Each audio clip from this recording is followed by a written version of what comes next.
नामने श्री श्री जगन्नाथ बलदेव सुभद्रा सुदर्शन की जय। जगन्नाथ भक्त वृंद की जय। अनंत कोटि वैष्णव वृंद की जय। हरे कृष्ण। ಜಗನ್ನಾಥ ಜಗನ್ನಾಥ ಮತ್ತು ಜಗನ್ನಾಥನ ಭಕ್ತರ ಲೀಲೆಗಳು. ಹ್ಮ್.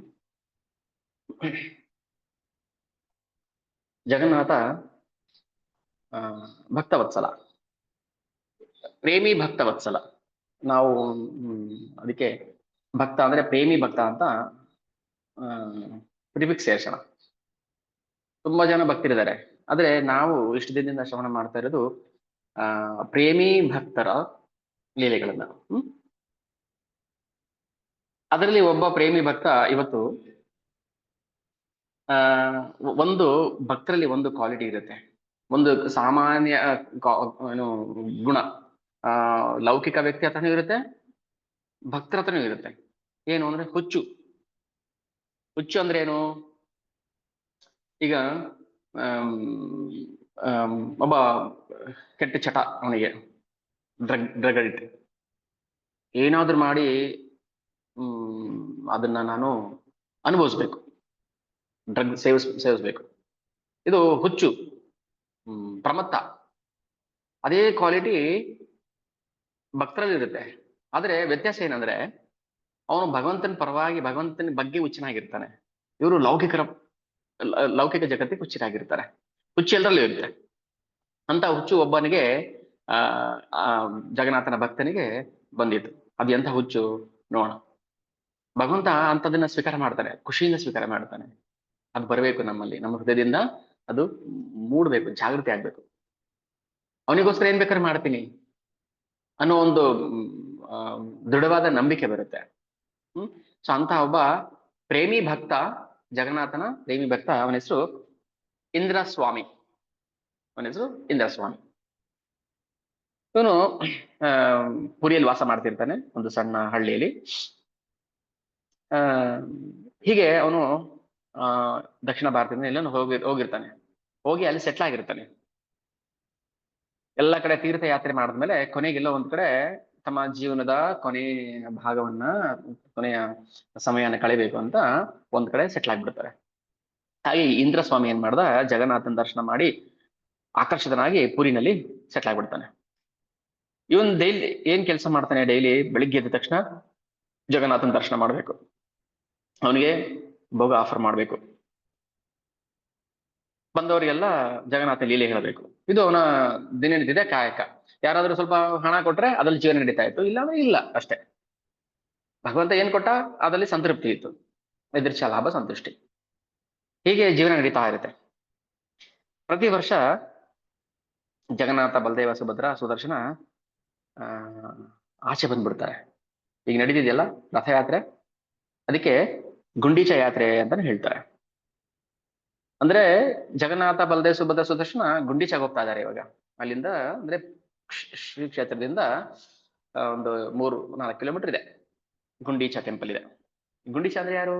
ಇಂದ್ರದಮ್ನ ರಾಜನ ಪತ್ನಿ.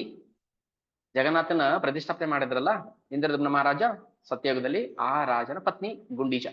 ಗುಂಡೀಚ ಮಂದಿರ ಅಂತ ಇದೆ.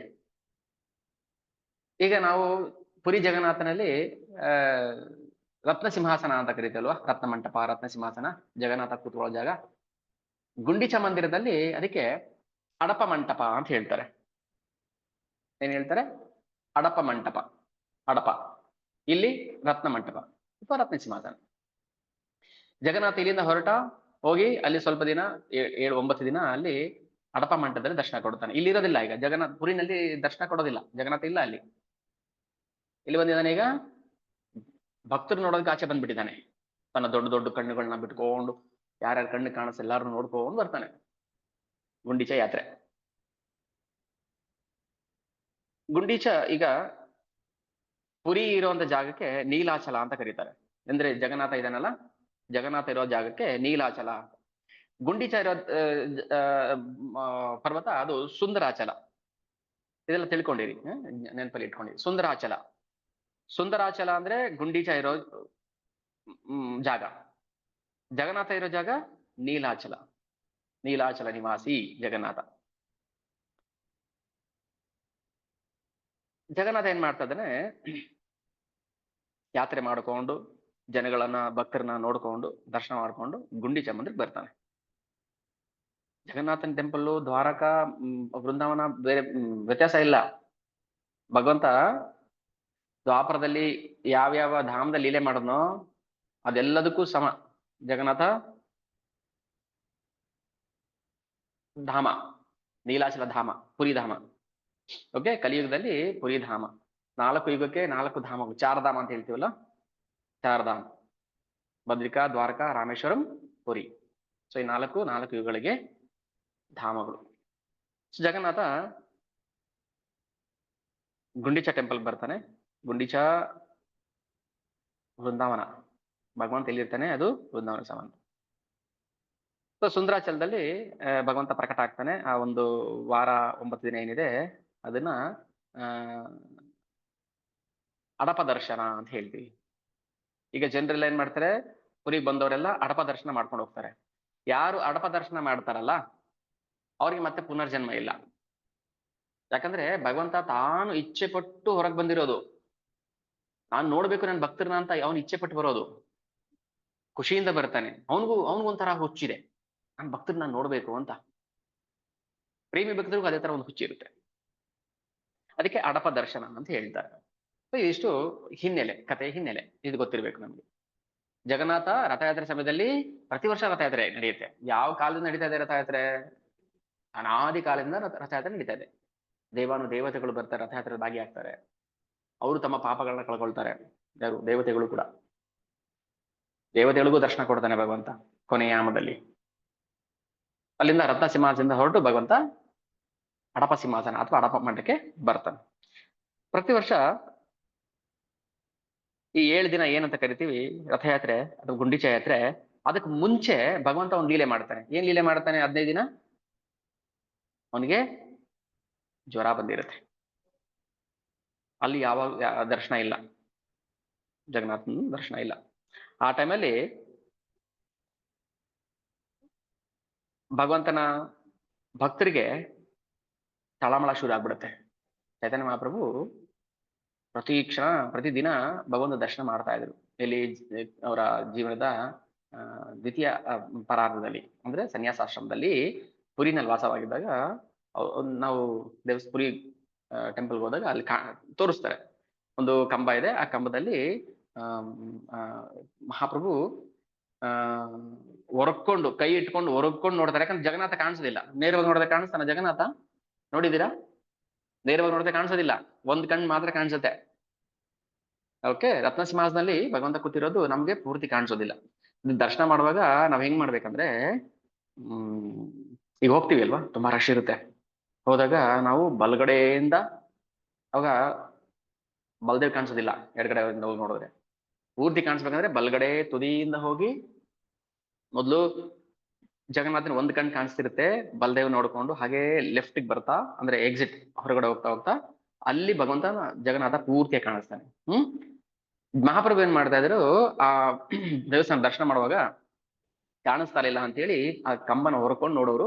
ಆ ಮಾರ್ಕ್, ಕೈದ ಮಾರ್ಕ್ ಹಾಗೆ ಕಾಣಿಸುತ್ತೆ, ನನಗೆ ಫೀಲ್ ಮಾಡ್ಬೋದು ನಾವು. ಅಲ್ಲಿ ನಿಂತ್ಕೊಂಡು ನೋಡಿದ್ರೆ ಜಗನ್ನಾಥನ 2 ಕಣ್ಣು ಪೂರ್ತಿ ಕಾಣಿಸುತ್ತೆ. ಓಕೆ, ಇದು ದರ್ಶನ. ಜಗನ್ನಾಥನ ಹಿಂಗ್ ದರ್ಶನ ಮಾಡ್ಬೇಕು. ಅದು ಇಂಟಿಮೆಸಿ, ಭಗವಂತನಿಗೂ ಭಕ್ತರಿಗೂ ಏನೋ ಒಂದು ಹತ್ತಿರ ಅವಿನಾಭಾವ ಸಂಬಂಧ ಅಂತ ಹೇಳ್ತಾರಲ್ಲ. ಅವಿನಾಭಾವ ಅಂದ್ರೇನು? ಏಕಭಾವ ಅಂತ. ಅವಿನಾಭಾವ ಭಾವ ಇಲ್ಲದೆ, ಭಗವಂತನನ್ನ ಯಾವ ಭೌತಿಕ ಭಾವನೆ ಇಲ್ಲದೆ, ಭೌತಿಕ ಅಪೇಕ್ಷೆ ಇಟ್ಕೊಳ್ಳದೆ ಪ್ರೀತಿಯಿಂದ ನೋಡ್ಬೇಕು ಅವನನ್ನ ಅಂತ ಅವಿನಾಭಾವ ಸಂಬಂಧ ಇರುತ್ತೆ. ಭಗವಂತನ ಹಾಗೆ ನೋಡ್ತಾನೆ. ಭಕ್ತರು ಹೇಗೆ ನೋಡ್ತಾರೆ ಭಗವಂತನ, ಹಾಗೆ ಭಗವಂತನು ಭಕ್ತನು ನೋಡ್ತಾನೆ, ಅವಿನಾಭಾವ. ಹೀಗೆ 15 ದಿನ ಭಗವಂತನ ದರ್ಶನ ಆಗೋದಿಲ್ಲ. ಆಗ ಇಂದ್ರ ಸ್ವಾಮಿ ಭಕ್ತ ಇದ್ದಲ್ಲ, ಅವನಿಗೊಂಥರ ದುಃಖ ಆಗುತ್ತೆ. ಪ್ರತಿದಿನ ನಾನು ದರ್ಶನ ಮಾಡ್ತಾ ಇದ್ದೆ, ಭಗವಂತನ ಭೋಗ ಕೊಡ್ತಾ ಇದ್ದೆ, ಈಗ ದರ್ಶನ ಸಿಗ್ತಾ ಇಲ್ವಲ್ಲ ಅಂತ ಅವನಿಗೆ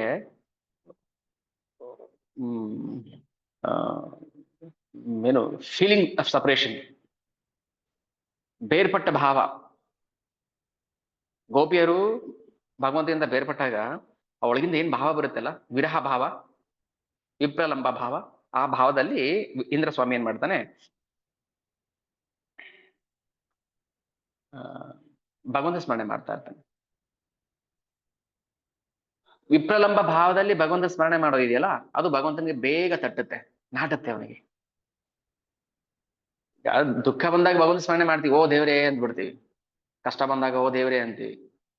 ಭಗವಂತನ ಯಾವ ಭಾವದಲ್ಲಿ ಸ್ಮರಣೆ ಮಾಡ್ಬೇಕು? ವಿಪ್ರಲಂಬ ಗೋಪಿ ಭಾವದಲ್ಲಿ ಸ್ಮರಣೆ ಮಾಡ್ಬೇಕು. ಅಂದ್ರೆ ಭಗವಂತ ನನ್ ಬಿಟ್ಟು ಹೋಗ್ಬಿಟ್ಟಿದ್ದಾನೆ, ನನ್ ಜೊತೆ ಇಲ್ವಲ್ಲ ಅನ್ನೋ ಭಾವದಲ್ಲಿ ಭಗವಂತ ಸ್ಮರಣೆ ಮಾಡ್ಬೇಕು. ಎಲ್ರು ಭಗವಂತ ಸ್ಮರಣೆ ಮಾಡ್ತಾರೆ, ಎಲ್ರು ಭಕ್ತಿ ಮಾಡ್ತಾರೆ, ಭಗವಂತನ್ ಎಲ್ಲ ತಟ್ಟೋದಿಲ್ಲ. ಎಕ್ಸಾಂಪಲ್ ಹೇಳ್ತಾ ಇರ್ತೀನಿ, ಈಗ ಕಡಲೆ ಬೀಜ ತಗೊಂಡ್ರೆ ಕಡಲೆಕಾಯಿ ಎಣ್ಣೆ ಮಾಡ್ಸಕ್ಕೆ ಅದಲ್ಲಿ first class, first grade, second grade, third grade ಅಂತೆಲ್ಲ ಸಪರೇಟ್ ಮಾಡಿರ್ತಾರೆ. ಇದು 100 ರೂಪಾಯಿ ಕೆಜಿ, ಇದು 200 ರೂಪಾಯಿ ಕೆಜಿ, ಇದು 300 ರೂಪಾಯಿ ಕೆಜಿ, ಇದು ಜೊಳ್ಳು ಫ್ರೀಯಾಗಿ ತಗೊಂಡೋಗಿ ಅಂತ ಅಲ್ವಾ? ಅದ್ರಲ್ಲಿ ಕ್ವಾಲಿಟಿ ಇರುತ್ತೆ. ಭಕ್ತಿರಲ್ಲೂ ಕ್ವಾಲಿಟಿ ಇದೆ. ಕರ್ಮ ಮಿಶ್ರಿತ ಭಕ್ತಿ, ಜ್ಞಾನ ಮಿಶ್ರಿತ ಭಕ್ತಿ, ಆರ್ತದಲ್ಲಿ ಮಾಡೋ ಭಕ್ತಿ, ದುಃಖದಲ್ಲಿ ಮಾಡೋ ಭಕ್ತಿ, ಅಥವಾ ಏನೋ ಬೇಕು ಅಂತ ಮಾಡೋದು ಭಕ್ತಿ, ಎಲ್ಲ ಬೇರೆ ಬೇರೆ ಕ್ವಾಲಿಟಿ, ಬೇರೆ ಬೇರೆ. ಭಗವಂತನಿಗೆ ಬೇಗ ಮುಟ್ಟೋದು, ತುಂಬಾ ಪ್ರೀತಿಯಾದ ಭಕ್ತಿ ಅಂದ್ರೆ ವಿಪ್ರಲಂಬ ಭಾವದಲ್ಲಿ ಮಾಡುವಂತ ಭಕ್ತಿ, ವಿರಹದಲ್ಲಿ ಮಾಡುವಂತ ಭಕ್ತಿ. ಅದಕ್ಕೆ ಗೋಪಿಯರಿಗೆ ಯಾಕೆ ಭಗವಂತ ಕಣ್ಮರೆ ಆಗ್ಬಿಡ್ತಾನೆ, ಕಾಣಿಸ್ದೆ, ಈ ಭಾವ ಇನ್ನೂ ಬೇಕು ನನಗೆ, ಇನ್ನೂ ಇನ್ನು ಇನ್ನೂ ವಿಪ್ರಲಂಬ ಭಾವ ಬರಬೇಕು, ಇನ್ನು ಅವನಿಗೆ ಸಾಕಾಗ್ತಾ ಇಲ್ಲ ಆ ಪ್ರೇಮ. ಹಂಗೆ ಭಗವಂತನು ತುದಿಗಾಲಲ್ಲಿ ನಿಂತು ಕಾಯ್ಬೇಕು, ನನ್ನ ಭಕ್ತ ಹೆಂಗ್ ಪ್ರೀತಿ ಮಾಡ್ತಾನ ನೋಡೋಣ ಅಂತ. ಅರ್ಥ ಆಗ್ತಿದಿಲ್ಲ? ಈಗ ನಾವು ಭಕ್ತಿ ಮಾಡ್ತೀವಿ ಅಂತ ಹೇಳ್ಕೊಂಡು ನಾವು ಮಾಡ್ತೀವಿ ಭಕ್ತಿ. ಹೆಂಗ್ ಮಾಡ್ತೀವಿ? ಏನೋ ಬೇಕಾಗಿರುತ್ತೆ ಅದಕ್ಕೆ ಹೋಗ್ತೀವಿ ಅಷ್ಟೇ. ಏನೋ ಮೋಕ್ಷ ಬೇಕು, ಧರ್ಮ, ಅರ್ಥ, ಕಾಮ, ಮೋಕ್ಷ ಏನೋ ಒಂದು ಬೇಕು, ಹೋಗ್ತೀವಿ. ಆದ್ರೆ ಮಹಾಪ್ರಭು ಬಂದ್ಮೇಲೆ ನಮ್ಗೆ ಹೇಳ್ಕೊಟ್ಟಿದ್ದು, ಇಲ್ಲ ಇಲ್ಲ, ಈ ಚತುರ್ವಿಧ ಪುರುಷಾರ್ಥಗಳು ನಮ್ಗೆ ಬೇಕೇ ಇಲ್ಲ. ನಮಗೆ ಪಂಚಮ ಪುರುಷಾರ್ಥ ಬೇಕು, ಅದೇ ಪ್ರೇಮ. ಪಂಚಮ ಪುರುಷಾರ್ಥ ಯಾವುದು? ಕೃಷ್ಣ ಪ್ರೇಮ. ಚತುರ್ವಿಧ ಪುರುಷಾರ್ಥ ಧರ್ಮ, ಅರ್ಥ, ಕಾಮ, ಮೋಕ್ಷ ಯಾವುದು ಕೂಡ ಕೃಷ್ಣ ಪ್ರೇಮಕ್ಕೆ ಸಮ ಅಲ್ಲ, ಒಂದು ತೃಣಕ್ಕೂ ಕೂಡ ಸಮ ಅಲ್ಲ. ಅದಕ್ಕೆ ಭಾಗವತಮಲ್ಲಿ ಪ್ರಾರಂಭದಲ್ಲಿ ಹೇಳ್ತಾರೆ, ಧರ್ಮವನ್ನ ಬಿಡಬೇಕು ನಾವು. ಧರ್ಮದಲ್ಲಿ ಸ್ವಾರ್ಥ ಇದೆ, ಅರ್ಥದಲ್ಲಿ ಸ್ವಾರ್ಥ ಇದೆ, ಕಾಮದಲ್ಲಂತೂ ಸ್ವಾರ್ಥ ಇದ್ದೇ ಇದೆ, ಮೋಕ್ಷದಲ್ಲಂತೂ ಸ್ವಾರ್ಥ ಇದ್ದೇ ಇದೆ. ನನಗೆ ಮೋಕ್ಷ ಆಗ್ಬೇಕು, ನನ್ಗೆ ಬಿಡುಗಡೆ ಆಗ್ಬೇಕು. ಬಿಡುಗಡೆ ಆಗ್ಬೇಕು ಅಂತ ಯಾಕೆ ನಾವು ಬಯಸ್ತೀವಿ? ಮೋಕ್ಷ ಅಂದ್ರೆ ಬಿಡುಗಡೆ. ಅಯ್ಯೋ ಇಲ್ಲಿ ದುಃಖ ಸಾಕಾಗ್ತಾ ಇಲ್ಲ, ನೋವು, ಹಿಂಸೆ ಅಂತ ತಾನೆ. ಈಗ ಒಬ್ಬ ಕಳ್ಳತನ ಮಾಡಿ ಕಳ್ಳ ಜೈಲಿಗೆ ಹೋಗಿರ್ತಾನೆ, ಅಲ್ಲಿ ಟಾರ್ಚರ್ ಆಗ್ತಾ ಇರುತ್ತೆ. ಅವ್ನಿಗೆ ಆಚೆ ಬರ್ಬೇಕು, ಮೋಕ್ಷ ಆಗ್ಬೇಕು, ನಾನು ಇಲ್ಲಿಂದ ಬಿಡುಗಡೆ ಆಗ್ಬೇಕು ಅಂತ ಕಾಯ್ತಾ ಇರ್ತಾನೆ. ಬಿಡುಗಡೆ ಆಗ್ಬೇಕು ಅಂತ ಯಾಕೆ ಕಾಯ್ತಾ ಇರ್ತಾನೆ ಅಂದ್ರೆ ಅಲ್ಲಿ ಹಿಂಸೆ ಆಗ್ತಾ ಇರುತ್ತೆ, ಅದಕ್ಕೆ ಬಿಡುಗಡೆ ಆಗ್ಬೇಕು ಅಂತ ಕಾಯ್ತಾ ಇರ್ತಾನೆ.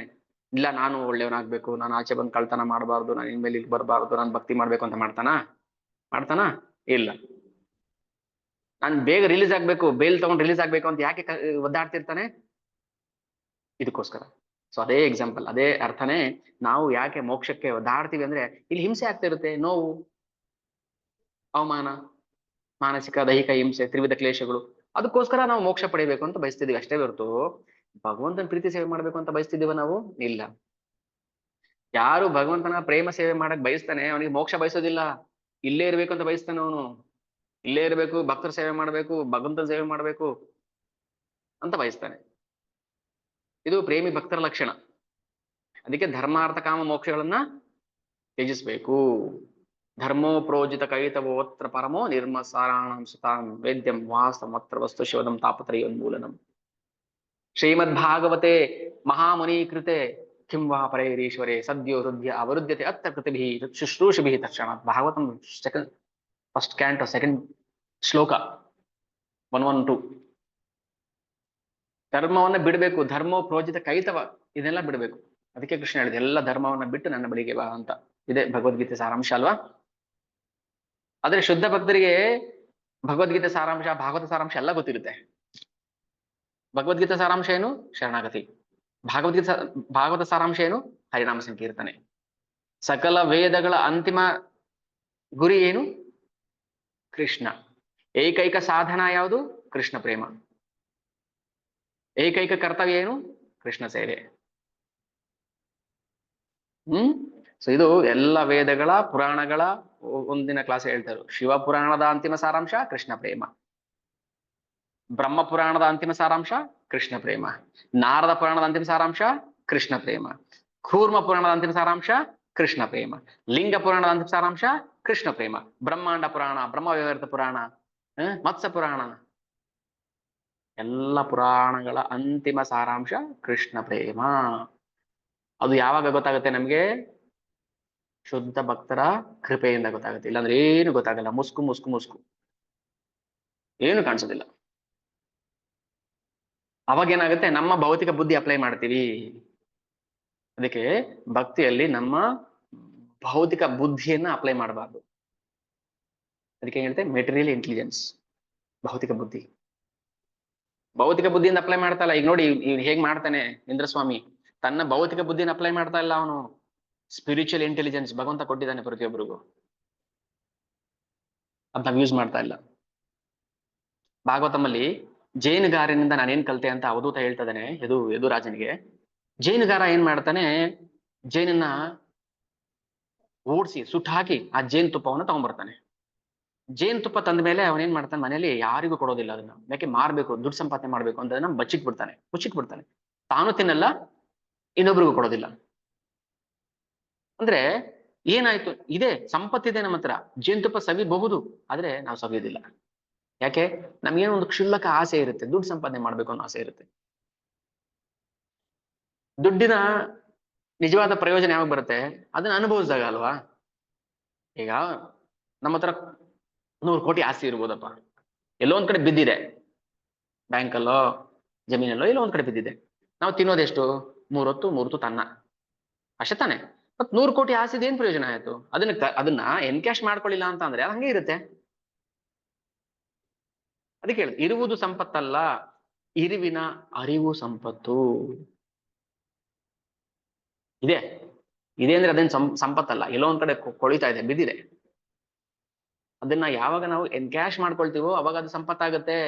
ಹಾಗೇನೆ ಪ್ರತಿಯೊಂದು ಜೀವನಲ್ಲೂ ಕೂಡ ಭಗವಂತ ಪ್ರೇಮ ಭಕ್ತಿಯನ್ನ ಕೊಟ್ಟಿದ್ದಾನೆ, ಅದನ್ನ ನಾವು ಅದನ್ನ ಎನ್ಕ್ಯಾಶ್ ಮಾಡ್ಕೊತಾ ಇಲ್ಲ. ಮತ್ತಿದ್ದೇನ್ ಪ್ರಯೋಜನ ಆಯ್ತು?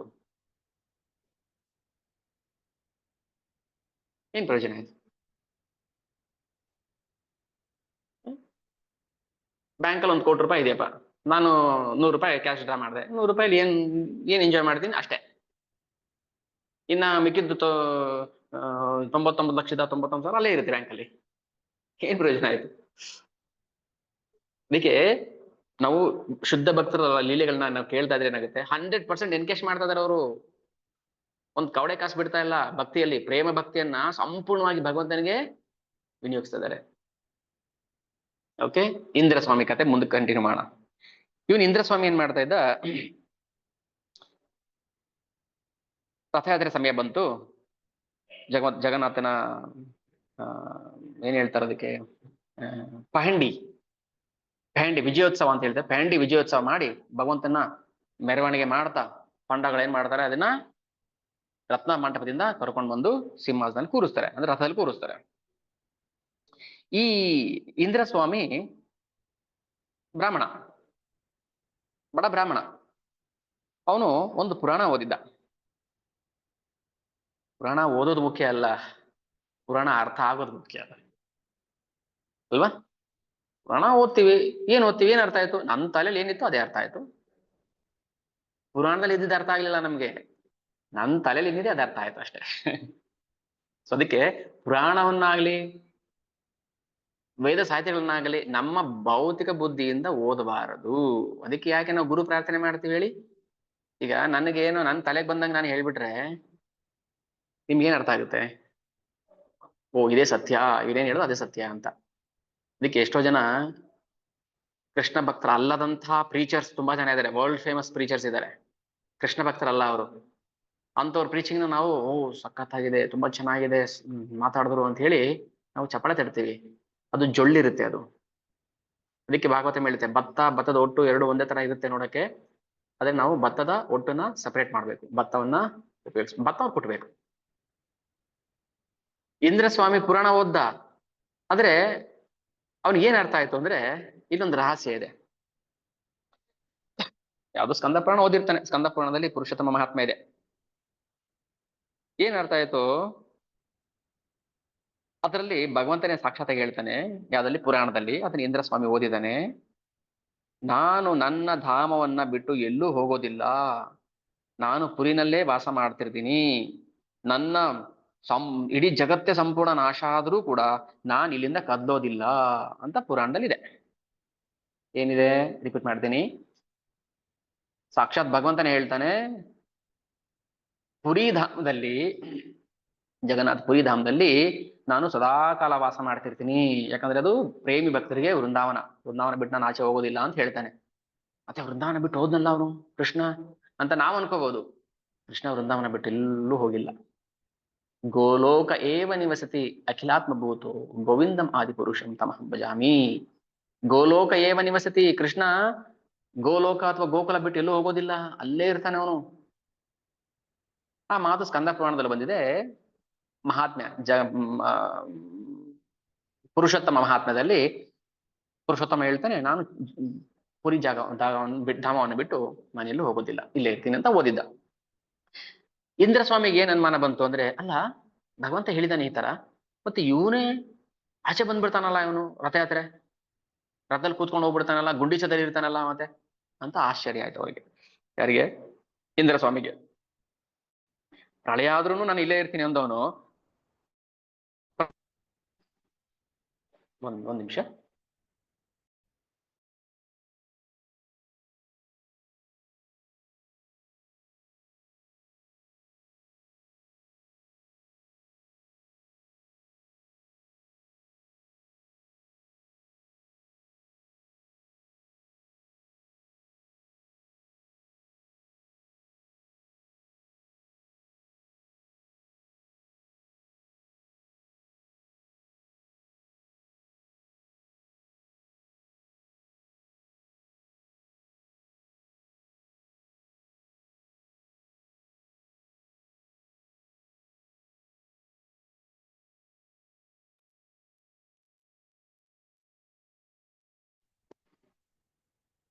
ಹರೇ ಕೃಷ್ಣ.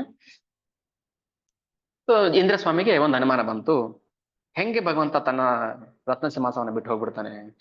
ಪುರಾಣದಲ್ಲಿ ತಾನೇ ಹೇಳಿದಾನೆ ನಾನು ಬಿಟ್ಟು ಹೋಗೋದಿಲ್ಲ ಅಂತ ಅಂತೇಳಿ ಅವನಿಗೆ ನಂಬಕ್ಕಾಗ್ತಾ ಇಲ್ಲ. ಒಂದು ಕನ್ಕ್ಲೂಷನ್ ಮಾಡ್ತಾನೆ, ಒಂದು ನಿರ್ಧಾರಕ್ಕೆ ಬರ್ತಾನೆ. ಒಂದು ವೇಳೆ ಜಗನ್ನಾಥ ರತ್ನ ಸಿಂಹಾಸನ ಬಿಟ್ಟು ಆಚೆ ಬರ್ತಾನೆ, ಈ ರಥಯಾತ್ರೆ ಟೈಮಲ್ಲಿ ಆಚೆ ಬರ್ತಾನಲ್ಲ, ಆಚೆ ಬರ್ತಾನೆ ಅಂದ್ರೆ ಮೋಸ್ಟ್ಲಿ ಅವರು ಭಗವಂತನ ಕರ್ಕೊಂಡ್ ಬಂದಿರೋದಿಲ್ಲ, ಭಗವಂತನ ಆ ಮರದ ಬೊಂಬೆನ ಕರ್ಕೊಂಡ್ ಬಂದಿರ್ತಾರೆ. ನೋಡಿ ಹೇಗಿದೆ ಒಂದ್ ನಿರ್ಧಾರ ನೋಡಿ. ನಮ್ಗೂ ಹಂಗೆ ಅನ್ಸುತ್ತೆ ಅಲ್ವಾ? ದೇವ್ರಲ್ಲ ರೀ, ಇದು ಇದು ಮರದ ಬೊಂಬೆ. ನಿಜನ್ಗೆ ಹಂಗ ಅನ್ಸಿದೆ?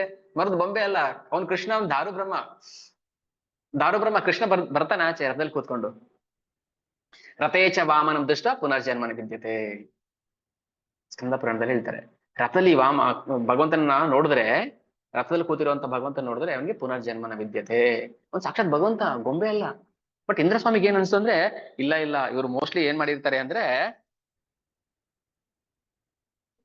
ಭಗವಂತನ ಅಲ್ಲೇ ಬಿಟ್ಟು ಇವ್ರು ಬರೀ ಅವನು ಪ್ರತಿಮೆನ ಕರ್ಕೊಂಡ್ ಬಂದಿರ್ತಾರೆ ಅಂತ ಅನ್ಕೊಂಡಿದ್ದಾನೆ. ಸರಿ, ಏನಾಯ್ತು, ಒಂದಿನ ಇಂದ್ರ ಸ್ವಾಮಿ ಸಿಂಹದ್ವಾರದ ಹತ್ರ ಬರ್ತಾನೆ. ಸಿಂಹದ್ವಾರ ಅಂದ್ರೆ ಎಂಟ್ರಿ ಗೇಟ್, ಪೂರ್ವದ್ವಾರದಲ್ಲಿ ಬರ್ತಾರೆ. ಅಲ್ಲಿ ಪೆಹಂಡಿ ಉತ್ಸವ ನಡೀತಾ ಇದೆ, ಪೆಹಂಡಿ ವಿಜಯ ಅಂದ್ರೆ ಜಗನ್ನಾಥನ ಆಚೆ ಕರ್ಕೊ ಬರ್ತಾ ಇದಾರೆ. ಜಗನ್ನಾಥ್ ಬಲ್ದ ಸುಭದ್ರ ಸುದರ್ಶನ ಆಚೆ ಕರ್ಕೊ ಬರ್ತಾ ಇದಾರೆ. ಅಲ್ಲಿ ರಥ ರೆಡಿ ಇದೆ.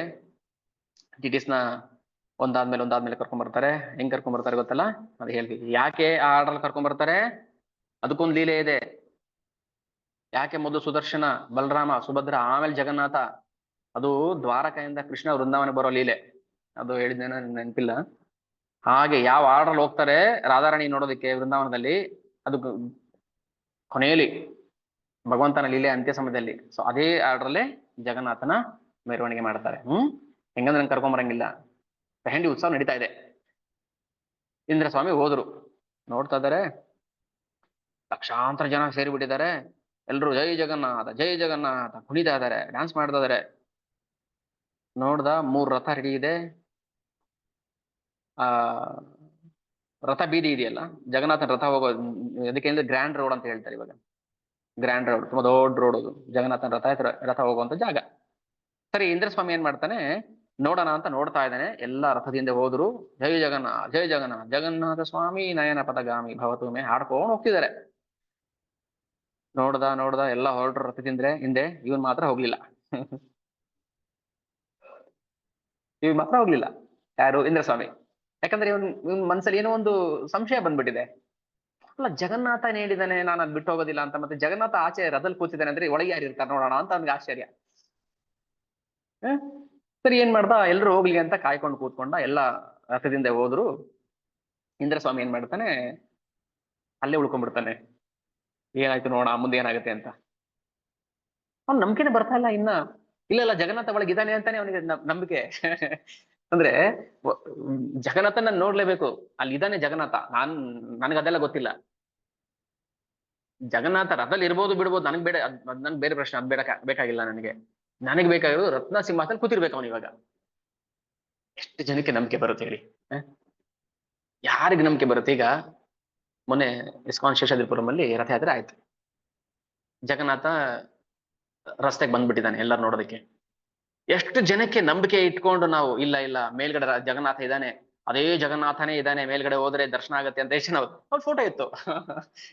ಅಲ್ಲ, ನಾವು ಹೋದಾಗ ಫೋಟೋ ಇಟ್ಟಿದ್ರು, ಇಲ್ಲ ಕಟನ್ ಕ್ಲೋಸ್ ಮಾಡ್ಬಿಟ್ಟಿದ್ರು. ಆದ್ರೆ ಇಂದ್ರ ಸ್ವಾಮಿ ನಿರ್ಧಾರ, ಇಲ್ಲ ಅಲ್ಲಿ ರತ್ನ ಸಿಂಹಾಸನ ಜಗನ್ನಾಥ ಇದ್ದಾನೆ, ನಾನ್ ನೋಡ್ತೀನಿ, ನಾನು ದರ್ಶನ ಕೊಡ್ತಾನೆ.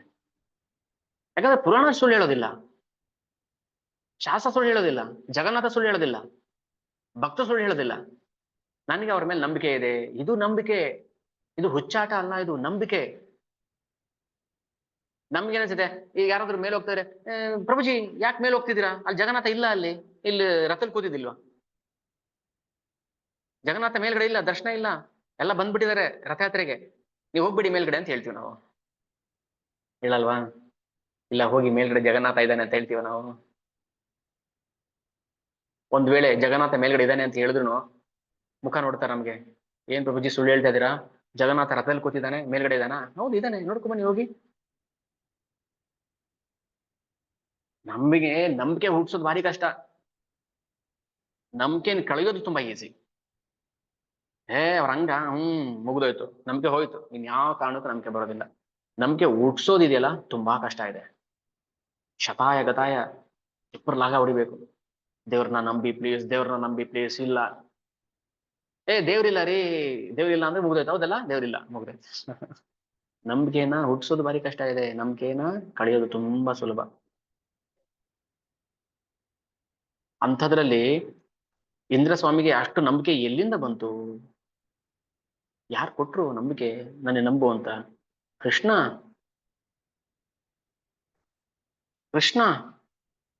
ನನ್ನ ನಂಬು, ನಾನು ಉದ್ಧಾರ ಮಾಡ್ತೀನಿ ನನ್ನ. ತೇಷಾಂ ಅಹಂ ಸಮುದ್ಧರ್ತ ಮೃತ್ಯು ಸಂಸಾರ ಸಾಗರ ಭವಾಮಿ ನಚಿರಾತ್ ಪಾರ್ಥ ಮಯ್ಯ ವೇಷತ ಚೇತಸಾಂ. ನನ್ನ ನಂಬು. ಪ್ರಹ್ಲಾದರಿಗೆ ಹೆಂಗ್ ನಂಬಿಕೆ ಬಂತು? ಕಂಬದಲ್ಲಿ ಇದ್ದಾನ? ಇದ್ದಾನೆ, ಇಲ್ಲಿ ತೋರ್ಸು, ನೀನೇ ನೋಡ್ಕೋಬೇಕಾದ್ರೆ. ನನಗ್ ಕಾಣಿಸದೇನೆ, ನೀನ್ ಕಾಣಿಸ್ತಲ್ವಲ್ಲ, ನೋಡು, ಪ್ರಯತ್ನ ಮಾಡು. ಭಗವಂತ ಕಂಬದಲ್ಲಿ ಬರ್ತಾನೆ. ಎಲ್ಲಿ ಬರೋದಿಲ್ಲ ಭಗವಂತ, ಎಲ್ಲಿಲ್ಲ ಭಗವಂತ?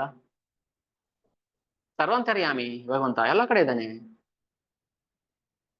ಕಾಣಿಸ್ತಾ ಇಲ್ಲ ನಮಗೆ ಅಷ್ಟೇನೆ. ರತ್ನ ಸಿಂಹಾಸನ ಇದ್ದಾನೆ, ಇವಾಗ ರಥದಲ್ಲೂ ಇದ್ದಾನೆ, ನಮ್ಮ ಭೌತಿಕ ಬುದ್ಧಿ ಕಾಣಿಸೋದಿಲ್ಲ ಅಷ್ಟೇನೆ. ಸರಿ, ಇಂದ್ರ ಸ್ವಾಮಿ ಅಲ್ಲೇ ನಿಂತ್ಕೊಂಡ್ರು. ಅವನಿಗೆ ಒಂದು ಅನುಮಾನ ಬಂತು ಮನಸ್ಸಲ್ಲಿ.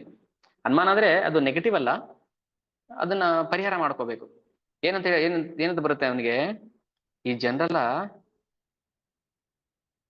ಜನರು ಅಂಡಾಸು ನಮ್ಮನ್ನ ಮಿಸ್ಲೀಡ್ ಮಾಡ್ತಾ ಇದಾರೆ. ಜಗನ್ನಾಥ ಗುಂಡಿಚಾಗ ಹೋಗ್ತಾ ಇದ್ದಾನೆ ಅಂತ. ಇಲ್ಲ, ಜಗನ್ನಾಥ ಅಲ್ಲೇ ಇದ್ದಾನೆ ರಥ ಸಿಂಹಾಸನದಲ್ಲಿ.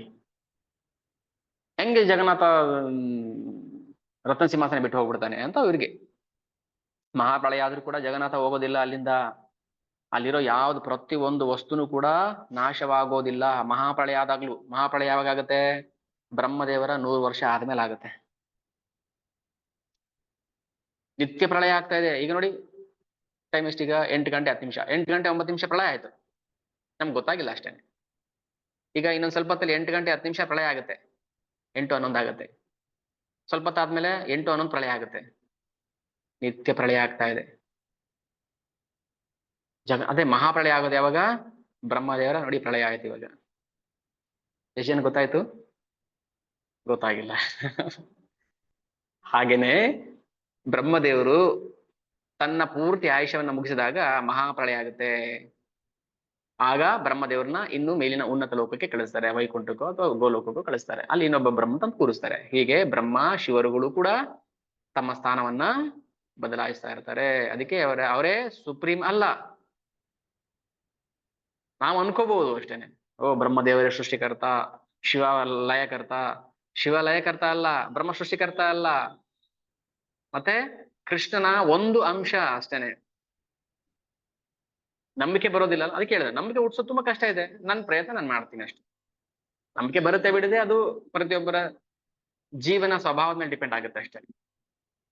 ಅದಕ್ಕೆ ಯಾವುದನ್ನು ಕೂಡ ಇಲ್ಲಿರೋ ಕಥೆಗಳು ಯಾವುದನ್ನು ಊಹಾತ್ಮಕ, ಚಿಂತನಾತ್ಮಕ, ಕಲ್ಪನಾತ್ಮಕ ಅಲ್ಲ, ಶಾಸ್ತ್ರದಲ್ಲಿ ಹೇಳಿರುವಂತ ಕಥೆಗಳೇ.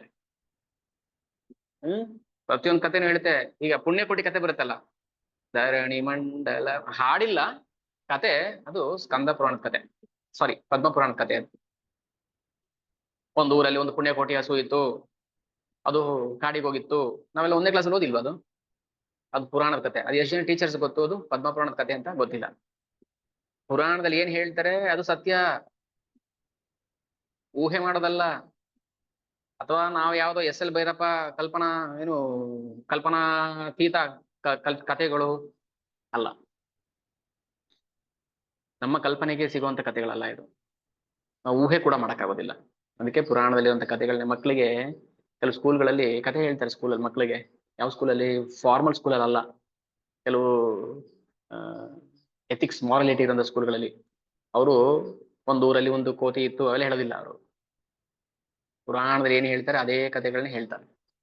ನೋಡಿದಿರ ಆತರ ಸ್ಕೂಲ್ಗಳನ್ನೆಲ್ಲಾದ್ರು? ಇಲ್ಲ. ಯಾಕಂದ್ರೆ ನಮ್ಮಲ್ಲಿ ಮಾರಾಲಿಟಿ ಹೋಗ್ಬಿಟ್ಟಿದೆ.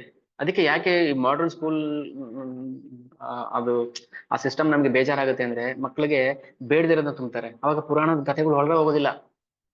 ಇವೆಲ್ಲ ನಾವು ನಂಬೋದಿಲ್ಲ ಅಂದ್ಬಿಡ್ತಾರೆ ಮಕ್ಕಳು. ಉದಾಹರಣೆ ಕೊಡ್ಬೇಕಾದ್ರೆ ಅಷ್ಟೇ, ರಾಮ ಇದ್ದ, ಕೃಷ್ಣ ಇದ್ದ, ಲಕ್ಷ್ಮಣ ಇದ್ದ, ಹನುಮಂತ ಇದ್ದ, ಈ ತರ ಕಥೆಗಳು ಹೇಳ್ತಾರೆ. ಓಕೆ, ಸುಮ್ನೆ ಒಂದು ಸಜೆಷನ್ ಅಷ್ಟೇ. ಇಲ್ಲಾಂದ್ರೆ ಡೌಟ್ ಬಂದ್ಬಿಡುತ್ತೆ ನಮ್ಗೆ, ಭಗವಂತ ಇದ್ದಾನೆ ಅನ್ನೋದ್ರ ಮೇಲೆ ನಮ್ಗೆ ಸಂಶಯ ಬಂದ್ಬಿಡುತ್ತೆ. ಮಹಾಪ್ರಳಯದ ಬಗ್ಗೆ ಹೇಳ್ತಾ ಇದ್ದಲ್ವಾ? ಮಹಾಪ್ರಳಯ ಬ್ರಹ್ಮದೇವರು ತಮ್ಮ ಜೀವನವನ್ನು ಮುಗಿಸಿದ ಮೇಲೆ 100 ವರ್ಷ ಪೂರ್ಣಾಯುಷ ಮುಗಿದ್ಮೇಲೆ ಪೂರ್ತಿ ಪ್ರಳಯ ಆಗುತ್ತೆ. ಆ ಮಹಾಪ್ರಳಯದ ಜಲ ಎಲ್ಲಿಂದ ಬರುತ್ತೆ? ರೋಹಿಣಿ ಕುಂಡದಿಂದ ಬರುತ್ತೆ. ಅದು ಪುರಿ ಧಾಮದಲ್ಲಿ ಇದೆ. ನಮ್ಗೆ ನಂಬಿಕೆ ಇಲ್ಲ ಅಷ್ಟೇ. ಇಷ್ಟೇ ನೀರಿದೆ, ಒಂದು ಬಾವಿ ನೀರಿದೆ, ಇದ್ರಲ್ಲಿ ಇಡೀ ಜಗತ್ತು ಹೆಂಗೆ ಮುಳುಗೋಗುತ್ತೆ ಅಂತ ಅನ್ಸ್ಬಿಡುತ್ತೆ ನಮ್ಗೆ. ಇಲ್ಲ, ಊಹೆ ಮಾಡಕ್ಕಾಗೋದಿಲ್ಲ ನಾವು. ಇಂದ್ರ ಸ್ವಾಮಿ ಏನ್ ಮಾಡ್ತಾನೆ, ಈ ಒಂದು ನಂಬಿಕೆ ಮೇಲೆ ಅಲ್ಲೇ ಕಾಯ್ತಾ ಕೂತಿದ್ದೇನೆ. ಮಹಾಪ್ರಳಯ ಆದ್ರೇನೆ ಮುಳುಗೋದಿಲ್ಲ, ಇನ್ನ ರಥಯಾತ್ರೆ ಟೈಮಲ್ಲಿ ಹೋಗ್ಬಿಡ್ತಾನ ಸಿಂಹಾಸನ ಬಿಟ್ಟು ಅಂತ ಹಿಂಗ್ ಯೋಚನೆ ಮಾಡ್ತಾ ಆಶ್ರಮಕ್ಕೆ ಬರ್ತಾನೆ. ಅಲ್ಲೇ ಪಕ್ಕದಲ್ಲಿ ಒಂದು ಕುಟೀರ ಇದೆ, ಆಶ್ರಮಕ್ಕೆ ಬರ್ತಾನೆ. ಜಗನ್ನಾಥನ ದರ್ಶನ ಮಾಡಕ್ಕಾಗ್ಲಿಲ್ವಲ್ಲ ಇವತ್ತು ಅಂತ ಹೇಳಿ ಅವನ್ಗೆ ಅಸಮಾಧಾನ ಆಯ್ತು. ಹಾಗಾದ್ರೆ ಆ ಭಗವಂತ ಅಡಪ ದರ್ಶನ ಅಂದ್ರೆ ಅಡಪ ಮಂಟಪ ಅಂತ ಹೇಳಿದಲ್ಲ ಗುಂಡಿಚಾ ಟೆಂಪಲ್ ಅಲ್ಲಿ, ಇವನಿಗೆ ಹಿಂಸೆ ಆಯ್ತು. ಈಗ ನಾನು ಜಗನ್ನಾಥನ ಇಲ್ಲಿ ನೋಡ್ಬೇಕಾ ಅಲ್ಲಿ ನೋಡ್ಬೇಕಾ? ಹೀಗೆ ಕುತ್ಕೊಂಡು ಧ್ಯಾನ ಮಾಡ್ತಾ ಇದ್ದಾನೆ, ಮೆಡಿಟೇಷನ್ ಮಾಡ್ತಾ ಇದ್ದಾನೆ. ಧ್ಯಾನದಲ್ಲಿ ಭಗವಂತ ರತ್ನ ಸಿಂಹಾಸನ ಕಾಣಿಸ್ಬಿಡ್ತಾನೆ. ಕಣ್ಮುಚ್ಕೊಂಡು ಕೂತ್ಕೊಳ್ಳಿ, ಈಗ ರಥಯಾತ್ರೆ ನಡೀತಾ ಇದೆ.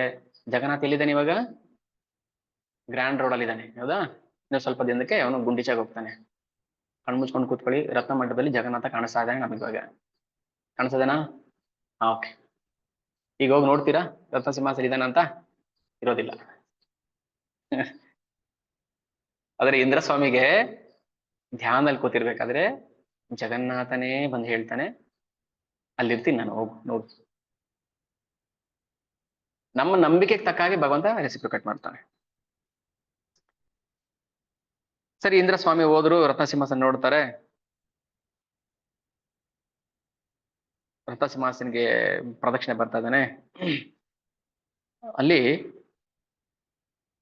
ಆ ರತ್ನ ಸಿಂಹಾಸನವನ್ನ ಕಾಯೋದಕ್ಕೆ ಒಬ್ಬ ಕ್ಷೇತ್ರಪಾಲ ಇರ್ತಾನೆ.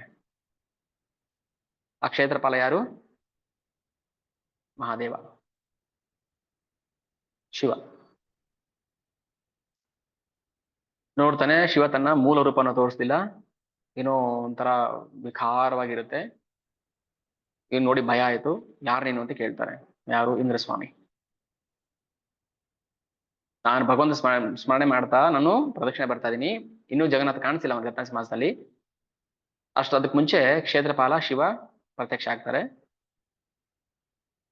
ಇಂದ್ರಸ್ವಾಮಿಗೆ ಹೇಳ್ತಾನೆ, ಯಾಕೆ ಬಂದೆ ಇಲ್ಲಿ ನೀನು? ಭೈರವ, ಮಹಾದೇವ ಅಲ್ಲ, ಭೈರವ. ನಾನು ಭೈರವ ಈ ಧಾಮದ ಕ್ಷೇತ್ರಪಾಲ, ಅದರಲ್ಲೂ ಈ ಸಿಂಹಾಸನದ ಕ್ಷೇತ್ರಪಾಲ. ಭಗವಂತನ ಸಿಂಹಾಸನವನ್ನ ಕಾಪಾಡ್ತಿರ್ತಾನೆ, ಪ್ರೊಟೆಕ್ಟ್ ಮಾಡ್ತಾ ಇರ್ತಾನೆ ಮಹಾದೇವ ಭೈರವ. ನನಗೆ ಈ ಜವಾಬ್ದಾರಿ ಕೊಟ್ಟಿದ್ದಾನೆ ಭಗವಂತ. ಭಗವಂತ ಇಲ್ದಿರುವಾಗ ನಾನು ಸಿಂಹಾಸನವನ್ನ ಕಾಯಬೇಕು. ಈ ಸಿಂಹಾಸನವನ್ನ ಬೇರೆ ಯಾರು ದರ್ಶನ ಮಾಡಬಾರ್ದು ಅಂತ ಅವನ ಆಜ್ಞೆ. ನಿನಗೇನಾದ್ರೂ ಭಗವಂತ ದರ್ಶನ ಮಾಡ್ಬೇಕು ಅನ್ನೋ ಇಚ್ಛೆ ಇದ್ರೆ ಗುಂಡಿಚಾಗ ಹೋಗು. ಸರಿ, ಇಂದ್ರಸ್ವಾಮಿ ಹೊರಟು ಬಂದ್ಬಿಡ್ತಾನೆ. ಬಂದ್ಮೇಲೆ ಅವನಿಗೆ ಅವನ ಸಂಶಯ ಏನಿದೆ ಅದು ನಿಜ ಅನ್ಸುತ್ತೆ. ಇಲ್ಲ ಇಲ್ಲ, ಹಾಗಾದ್ರೆ ಪುರಾಣ ಸರಿ ಸುಳ್ಳು ಹೇಳುತ್ತೆ. ನಂಬಿಕೆ ಕಳಿಬಾರ್ದು, ನಂಬಿಕೆ ಹೋಗಬಾರದು. ನಮಗೆ ಇದೆಲ್ಲ ಪರೀಕ್ಷೆ ಮಾಡ್ತಾ ಇರೋದು. ನಾನು ಇರ್ತೀನಿ ಅಂತ ಭಗವಂತ ಹೇಳಿದ್ದಾನೆ ತಾನೆ, ಸಿಂಹಾಸನ ಕೂತಿದ್ದೀನಿ ಹೋಗಿ ನೋಡು ಅಂತ. ಭೈರವ ಬರ್ತಾನೆ. ಭೈರವ ಹೇಳಿದ ತಕ್ಷಣ ಇಲ್ಲ, ಅವನಿಗೆ ಬೇಜಾರಾಯ್ತು. ಇಂದ್ರಸ್ವಾಮಿ, ಓ ಹಾಗಾದ್ರೆ ನಾನು ಅಡಪ ಮಂಟಪಕ್ಕೆ ಹೋಗ್ಬೇಕು, ಗುಂಡಿಚಾಕ್ ಹೋಗ್ಬೇಕು ಅಂತ ಹೊರಟು ಬಂದ್ಬಿಡ್ತಾನೆ. ಅವತ್ತು ರಾತ್ರಿ ಬಂದ ಮೇಲೆ ಇಂದ್ರಸ್ವಾಮಿ ತನ್ನ ಆಶ್ರಮ ಮನೆಗೆ ಬಂದ ಮೇಲೆ ಒಂದು ಒಂದು ಡ್ಯಾಸ್ಲಿಂಗ್ ಲೈಟ್, ಎಫಲ್ಜೆಂಟ್ ಲೈಟ್, ಪ್ರಖರವಾದ ಬೆಳಕು ಕಾಣಿಸ್ತಾ ಇದೆ ಇಂದ್ರಸ್ವಾಮಿಗೆ. ಏನು ಅಂತ ನೋಡ್ತಾ ಇದ್ದಾನೆ. ಆ ಕಡೆನ ಒಂದು ಅಶರೀರವಾಣಿ ಕೇಳಿಸುತ್ತೆ. ಇಂದ್ರಸ್ವಾಮಿ, ಹೌದು, ನಾನಿವಾಗ ಅಡಪ ಮಂಟಪದಲ್ಲಿ ಇದ್ದೀನಿ, ಗುಂಡಿಚ ಟೆಂಪಲ್ ಅಲ್ಲಿ. ಅಲ್ಲೋಗಿ ನೀನು ದರ್ಶನ ಮಾಡು. ಆದ್ರೆ ದುಃಖ ಪಡಬೇಡ, ಬೇಜಾರು ಮಾಡ್ಕೋಬೇಡ, ನನ್ನ ರತ್ನ ಸಿಂಹಾಸನ ನೋಡಿಲ್ಲ ಅಂತ ಹೇಳಿ ಭಗವಂತ ಇಂದ್ರಸ್ವಾಮಿಗೆ ಕನ್ವಿನ್ಸ್ ಮಾಡ್ತಾ ಇದ್ದಾನೆ. ಅಡಪ ಮಂಟಪ ಅಂದ್ರೆ ಜಗನ್ನಾಥನ ಬರ್ತ್ ಪ್ಲೇಸ್, ಜಗನ್ನಾಥ ಹುಟ್ಟಿದ ಜಾಗ ಅಂತ ಅಡಪ ಮಂಟಪ. ಅಲ್ಲಿ ಎಲ್ಲ ಯಾಜ್ಞಿಕರು ನನ್ನನ್ನ ಆರಾಧನೆ ಮಾಡ್ತಾ ಇದಾರೆ. ಸೊ ನೀನು ಹೋಗಿ ಅಲ್ಲಿ ನನ್ನ ದರ್ಶನ ಮಾಡ್ಬೋದು. ಆದ್ರೆ ಇವನಿಗೆ ಇನ್ನೂ ಸಮಾಧಾನ ಆಗ್ಲಿಲ್ವಲ್ಲ. ಅದಂಗೆ ಅಡಪ ದರ್ಶನ ಮಾಡ್ಬೋದು, ಸರಿ, ನೀನ್ ದರ್ಶನ ಮಾಡ್ಬೋದು, ಬಟ್ ನೀನ್ ರತ್ನ ಸಿಂಹಾಸನ ಇಲ್ವಲ್ಲ, ನನ್ಗದು ಡೌಟು. ನೀನ್ ಯಜ್ಞ ಪುರುಷ, ಸರ್ವಂತರ್ಯಾಮಿ, ಎಲ್ಲ ಯಜ್ಞದ ಅಂತಿಮ ಒಡೆಯ, ಭೋಕ್ತೃ. ಆದ್ರೆ ನಿನ್ನ ದರ್ಶನ ಆಗ್ತಿಲ್ವಲ್ಲ ನನಗೆ. ಹಾಗಾದ್ರೆ ಶಾಸ್ತ್ರ ಹೇಗೆ ನಾವು ಬಿಲೀವ್ ಮಾಡೋದು, ನಂಬೋದು? ಸಾಮಾನ್ಯವಾಗಿ ಯಾರು ಭಗವಂತನ ಸಂಪೂರ್ಣ ಶರಣಾಗತಿಗೆ ಬರೋದಿಲ್ಲ, ಅವ್ರಿಗೆ ಭಗವಂತನ ಮಾತು ಮೇಲೆ ನಂಬಿಕೆ ಇಲ್ಲ. ಬಟ್ ಇವನಿಗೆ ದೃಢವಾಗಿದೆ ನಂಬಿಕೆ. ಇಲ್ಲ, ಭಗವಂತ ಸುಳ್ಳು ಹೇಳಕ್ ಸಾಧ್ಯನೇ ಇಲ್ಲ. ನಮ್ಮ ನಂಬಿಕೆ ಉಲ್ಟಾ ಅಲ್ವಾ? ಈಗ ನಾವೇನ್ ನಿರ್ಧಾರಕ್ಕೆ ಬರ್ತಾ ಇದ್ವಿ, ಹಾಗಾದ್ರೆ ಭಗವಂತ ಹೇಳಿ ಸುಳ್ಳು, ಶಾಸ್ತ್ರ ಹೇಳಿ ಸುಳ್ಳು ಅಂತ ನಿರ್ಧಾರಕ್ಕೆ ಬಂದ್ಬಿಡ್ತೀವಿ. ಬಟ್ ಇವನಿಗೆ, ಇಂದ್ರಸ್ವಾಮಿಗೆ ಅಂದ್ರೆ ಭಗವಂತ ಹೇಳಿದ ಮೇಲೆ ಭಗವಂತ ಅಲ್ಲಿ ಇರ್ಲೇಬೇಕು, ಅಲ್ಲಿ ಇರ್ಲೇಬೇಕು.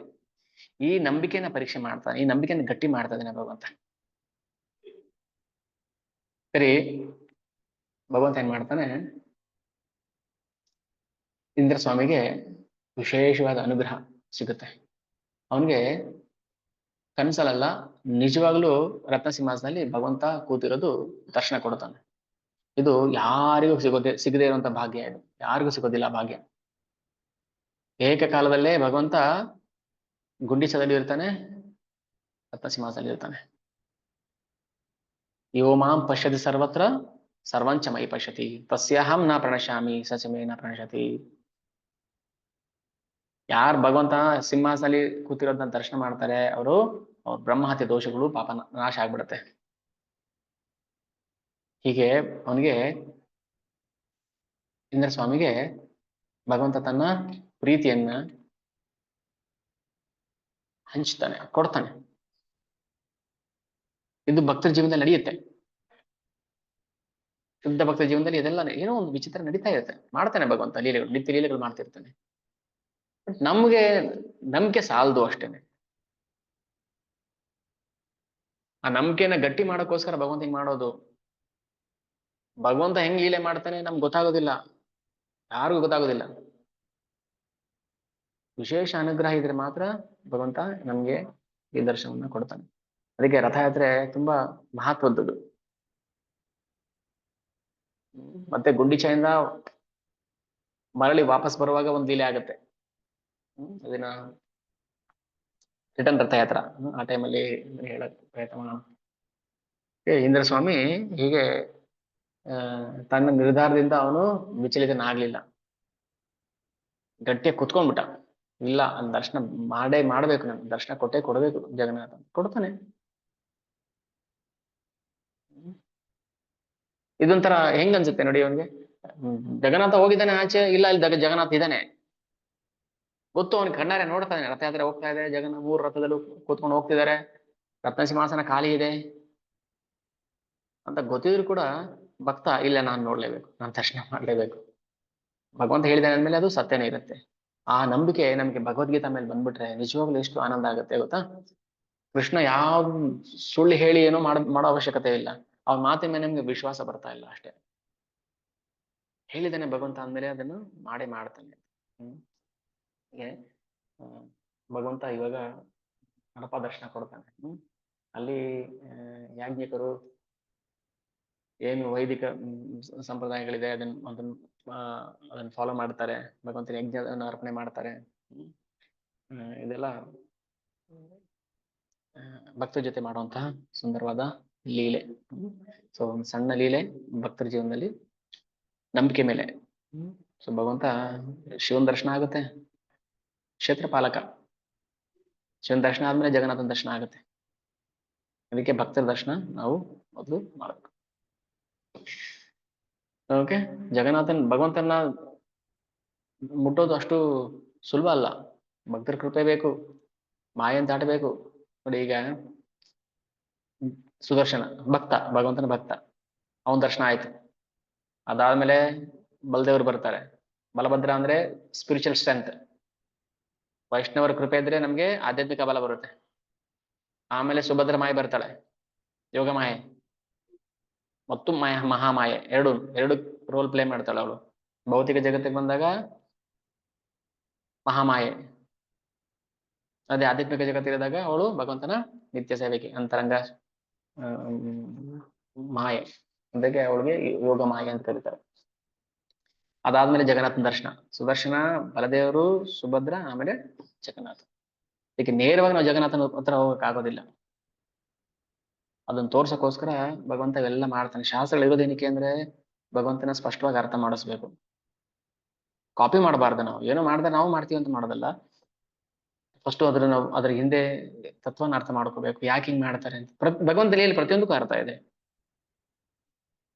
ಸುಮ್ಮನೆ ಅಲ್ಲ ಯಾವ್ದು ಭಗವಂತ ಸುಮ್ಮನೆ ಕಾಟಾಚಾರ ಸುಮ್ಮನೆ ಮಾಡುವಂಥದ್ದಲ್ಲ. ಪ್ರತಿಯೊಂದು ಲೀಲೆಗೂ ಭಗವಂತ ಒಂದು ಅರ್ಥ ತುಂಬಿದ್ದಾನೆ. ಅದಕ್ಕೆ ನಾವು ಶಾಸ್ತ್ರವನ್ನು ತಿಳ್ಕೊ, ಶಾಸ್ತ್ರದ ಮೂಲಕ ನಾವು ಭಗವಂತ ಅರ್ಥ ಮಾಡ್ಕೊಳ್ಳೋ ಪ್ರಯತ್ನ ಮಾಡ್ಬೇಕು. ನಾವ್ ಇಷ್ಟ ದಿನ ಏನ್ ಮಾಡ್ತಿದ್ವಿ ಅಂದ್ರೆ ಶಾಸ್ತ್ರ ಬೇಕಾಗಿಲ್ಲ ನಮ್ಗೇನು ಹಿಂದಿನವ್ರು ಮಾಡಿದಾರೆ ಅದನ್ನ ಕಾಪಿ ಮಾಡ್ಕೊಂಡ್ ಬಂದ್ವಿ ಅಷ್ಟೇನೆ. ಅವ್ರು ಪೂಜೆ ಮಾಡೋ ನಾವು ಪೂಜೆ ಮಾಡೋದು, ಅವ್ರಿಗೆ ಮಾಡೋ ನಾವು ಹಿಂಗೆ ಮಾಡ್ತಾ ಇದೀವಿ. ಅವಾಗೇನಾಗುತ್ತೆ, ಇನ್ನೊಂದು 2 ತಲೆಮಾರಿಗೆ ನಮ್ಮನ್ನ ನೋಡಿ ಕಾಪಿ ಮಾಡ್ತಾ ಅದು ದಾರಿನೇ ಬೇರೆ ಹೋಗ್ಬಿಡುತ್ತೆ. ಅದಕ್ಕೋಸ್ಕರ ನಾವು ಭಕ್ತಿ ಲೀಲೆಗಳನ್ನ ನಾವು ಹೊಸ ಶ್ರವಣ ಮಾಡ್ಬೇಕು. ಭಗವಂತ ಲೀಲೆ ಶ್ರವಣ ಮಾಡೋಕ್ಕಿಂತ ಮೊದಲು ಭಗವಂತನ ಶುದ್ಧ ಭಕ್ತಿ ಲೀಲೆಗಳನ್ನ ಶ್ರವಣ ಮಾಡ್ಬೇಕು. ಅವಾಗ ನಮಗೆ ಭಗವಂತನ ಬಗ್ಗೆ ಅರ್ಥ ಆಗುತ್ತೆ. ಓ, ಭಗವಂತ ಹಿಂಗೆಲ್ಲ ಮಾಡ್ತಾನ, ದರ್ಶನ ಕೊಡ್ತಾನ ಅವರಿಗೆ ಅಂತ. ಕೊಟ್ನಲ್ಲ, ಪ್ರಹ್ಲಾದರಿಗೆ ನರಸಿಂಹಾವತಾರದಲ್ಲಿ ದರ್ಶನ ಕೊಟ್ಟ. ಎಲ್ಲಾ ಕಡೆ ಭಗವಂತ ಇದ್ದಾನೆ ಅನ್ನೋ ನಂಬಿಕೆ ಬರ್ಬೇಕು. ಓಕೆ, ಸೊ ಈ ನಂಬಿಕೆಯನ್ನು ನಾವು ಹೆಚ್ಚು ಹೆಚ್ಚು ಗಟ್ಟಿ ಮಾಡ್ಕೊಂಡು ಹೋಗ್ಬೇಕು. ಅವಾಗ ಪ್ರೀತಿ ತಾನಾಗೆ ಬರುತ್ತೆ. ನಂಬಿಕೆ ಇದ್ರೆ ತಾನೇ ಪ್ರೀತಿ ಬರುತ್ತೆ. ಅನುಮಾನದಲ್ಲಿದ್ರೆ ನಂಬಿಕೆಯಲ್ಲಿ ಬರುತ್ತೆ, ಅನುಮಾನ ಇದ್ರೆ ಪ್ರೀತಿಯಲ್ಲಿ ಬರುತ್ತೆ. ಶಾಸ್ತ್ರದ ಮೇಲೆ ಅನುಮಾನ, ಗುರು ಸಾಧು ಶಾಸ್ತ್ರ, ಭಗವಂತನ ಮೇಲೆ ಅನುಮಾನ. ನಮಗೆ ಆತರ ಏನಾದ್ರು ಅನುಮಾನ ಮನ್ಸಲ್ಲಿ ಇತ್ತು ಅಂದ್ರೆ ಅದನ್ನ ದಯವಿಟ್ಟು ತೆಗೆದುಹಾಕ್ಬಿಡಿ. ಅಷ್ಟು ಸುಲಭ ಅಲ್ಲ ತೆಗೆಯೋದು, ಎಲ್ಲೋ ಒಂದ್ ಕಡೆ ಬರುತ್ತೆ ಡೌಟ್. ಡೌಟ್, ಅನುಮಾನ ಬರುತ್ತೆ. ನಿಜವಾಗ್ಲೂ ದೇವ್ರಿದಾನ, ಇದ್ರೆ ಯಾಕೆ ಹಿಂಗಾಗ್ತಾ ಇತ್ತು ಅದೆಲ್ಲ ಮನ್ಸಲ್ಲಿ ಬರುತ್ತೆ. ಅದಕ್ಕೆ ನಾವು ಭೌತಿಕ ಬುದ್ಧಿಯಿಂದ ಭಗವಂತನ ಅರ್ಥ ಮಾಡ್ಕೊಳ್ಳೋ ಪ್ರಯತ್ನ ಮಾಡಬಾರದು. ಅದಕ್ಕೆ ಹೆಚ್ಚು ಜಪ ಮಾಡಬೇಕು, ನಾವು ಭಗವಂತ ವೈಷ್ಣವ ಸೇವೆ ಮಾಡಬೇಕು, ಭಗವಂತನ ಹೆಚ್ಚು ಹೆಚ್ಚು ಪ್ರೀತಿ ಮಾಡೋಕೆ ಪ್ರಯತ್ನ ಮಾಡ್ಬೇಕು. ಅವ್ನು ಡೈಲಿ ಕೇಳ್ತಾರೆ, ಪ್ರೀತಿ ತಾನಾಗಿ ಬರುತ್ತೆ. ಓಕೆ, ಸೊ ಈಗ ನಾನು ಸ್ಟಾಪ್ ಮಾಡ್ತೀನಿ. ಏನಾದ್ರು ಪ್ರಶ್ನೆ ಹೇಳಿದ್ರೆ ದಯವಿಟ್ಟು ಹೇಳಿ, ಏನಾದ್ರು ಅನಿಸಿಕೆ ಹೇಳಿದ್ರೆ ಹೇಳ್ಬೋದು.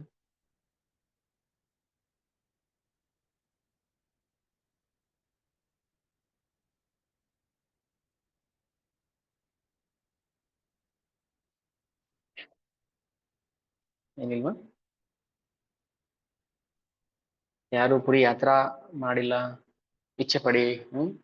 ಅದೇ ಸ್ಕಂದ ಪುರಾಣದ ಹೇಳುತ್ತೆ, ಯಾರು ಭಗವಂತನ ದರ್ಶನ ಮಾಡ್ಬೇಕು ಅಂತ ಮಲ್ಕೊಂಡಿರ್ತಾರೆ, ಒಂದ್ ವೇಳೆ ಅವ್ರು ಬೆಳಿಗ್ಗೆ ಎದ್ದಿಲ್ಲ ಅಂದ್ರೂ ಅವರು ನೇರವಾಗಿ ಧಾಮಕ್ಕೆ ಹೋಗಿರ್ತಾರೆ ಅಂತ. ದರ್ಶನ ಮಾಡದೇ ಇದ್ರು ದರ್ಶನ ಮಾಡ್ಬೇಕು ಅಂತ ಅನ್ಕೊಂಡ್ರೇನೆ ಅಷ್ಟು ಪುಣ್ಯ ಬರುತ್ತೆ. ಅದಕ್ಕೆ ನಾವು ಹರೇ ಕೃಷ್ಣ ಬ್ರೋ. ನಾವು ಸ್ವಲ್ಪ ಅದೇ ಗುರು ಏನ್ ಹೇಳ್ತಾರೋ ಆ ಮಾತಲ್ಲಿ ನಾವು ನಂಬಿಕೆ ಇಟ್ಕೊಂಡು ನಾವು ಸಾಧನೆ ಮಾಡ್ಬೇಕು. ಗುರು ಸಾಧು ಶಾಸ್ತ್ರ 3 ನಂಬಿಕೆ ಹೆಂಗಿರ್ಬೇಕು? ದೃಢವಾಗಿರ್ಬೇಕು. ಇಂದ್ರ ಸ್ವಾಮಿಗೆ ತರ ನಂಬಿಕೆ ಆತರ ಇಲ್ಲ. ಅಲ್ಲಿ ರತ್ನಸಿಂಹದಲ್ಲಿ ಜಗನ್ನಾಥ ಇದ್ದಾನೆ, ಇಲ್ಲ ಅಂದ್ರೆ ಇದ್ದಾನೆ, ಅಷ್ಟು ನಂಬಿಕೆ ಅಲ್ವಾ? ತುಂಬಾ ಕಷ್ಟ ಅಲ್ವಾ ಬರೋದು? ಆದ್ರೆ ಎಷ್ಟು ನಾವು ನಂಬಕ್ಕಾಗುತ್ತೆ ಅಷ್ಟು ನಾವು ಗುರು ಸಾಧು ಶಾಸ್ತ್ರವನ್ನ ನಂಬಬೇಕು. ನೋಡಕ್ಕೆ ಮೇಲ್ನೋಟಕ್ಕೆ ವಿಚಿತ್ರ ಅನ್ಸ್ಬೋದು, ಬಟ್ ವಿಚಿತ್ರ ಏನಿಲ್ಲ, ಅದ್ರಲ್ಲಿ ಸತ್ಯ ಇರುತ್ತೆ. ಓಕೆ, ನಿಮ್ ಮಾತು ಕರೆಕ್ಟ್. ಗುರು ಸಾಧು ಶಾಸ್ತ್ರದ ನಮಗೆ ದೃಢವಾದ ನಂಬಿಕೆ ಬೇಕು. ಓಕೆ, ಹರೇ ಕೃಷ್ಣ. ಹರೇ ಕೃಷ್ಣ ಪ್ರಭು. ಹರೇ ಕೃಷ್ಣ. ಹರೇ ಕೃಷ್ಣ ಪ್ರಭುಜಿ. ಹರೇ ಕೃಷ್ಣ. ಹರೇ ಕೃಷ್ಣ ಹೇಳಿ ಪ್ರಭುಜಿ. ಇದು ಇವಾಗ ನಾವು ಜಗನ್ನಾಥ ಲೀಲೆ ಎಲ್ಲ ಕೇಳಿದ್ಮೇಲೆ ನಮಗೂ ಪುರಿಗೆ ಹೋಗ್ಬೇಕಂತ ಆಸೆ ಇದೆ. ನೀವೇ ಕರ್ಕೊಂಡೋಗಿ ನಮ್ಗೆ ಅಲ್ಲೆಲ್ಲ ಪ್ರತಿಯೊಂದು ಅದು ಇನ್ಫಾರ್ಮೇಶನ್ ಇವಾಗೆಲ್ಲ ಹೇಳಿದಿರಲ್ವಾ, ಅದನ್ನ ನಾವಲ್ಲಿ ಹೋಗಿ ನೋಡಿದಾಗ ನಿಮ್ಮ ಬಾಯಿಂದ ಕೇಳ್ಬೇಕು ಅಂತ ಕರ್ಕೊಂಡೋಗಿ ಪ್ರಭು. ಪ್ರಾರ್ಥನೆ ಮಾಡಿ ಜಗನ್ನಾಥನ ಮಾತಾಡಿ. ಖಂಡಿತ ಪ್ರಭು. ಹರೇ ಕೃಷ್ಣ. ಹರೇ ಕೃಷ್ಣ ಪ್ರಭು. ಓಕೆ, ಹರೇ ಕೃಷ್ಣ. ಹರೇ ಕೃಷ್ಣ ಪ್ರಭು. ಹರೇ ಕೃಷ್ಣ. ಹರೇ ಕೃಷ್ಣ. ಹರೇ ಕೃಷ್ಣ. ಧನ್ಯವಾದ. ಹರೇ ಕೃಷ್ಣ. ಪ್ರಣಾಮ. ಹರೇ ಕೃಷ್ಣ ಪ್ರಭುಜಿ. ಥ್ಯಾಂಕ್ ಯು ಪ್ರಭುಜಿ. ಥ್ಯಾಂಕ್ ಯು ಮಾತಾಜಿ. ಹರೇ ಕೃಷ್ಣ. ಹರೇ ಕೃಷ್ಣ ಪ್ರಭು. ಹರೇ ಕೃಷ್ಣ. ಹರೇ ಕೃಷ್ಣ ಪ್ರಭುಜಿ. ಹರೇ ಕೃಷ್ಣ. ಹರೇ ಕೃಷ್ಣ. ಹರೇ ಕೃಷ್ಣ ಪ್ರಭುಜಿ. ಹರೇ ಕೃಷ್ಣ.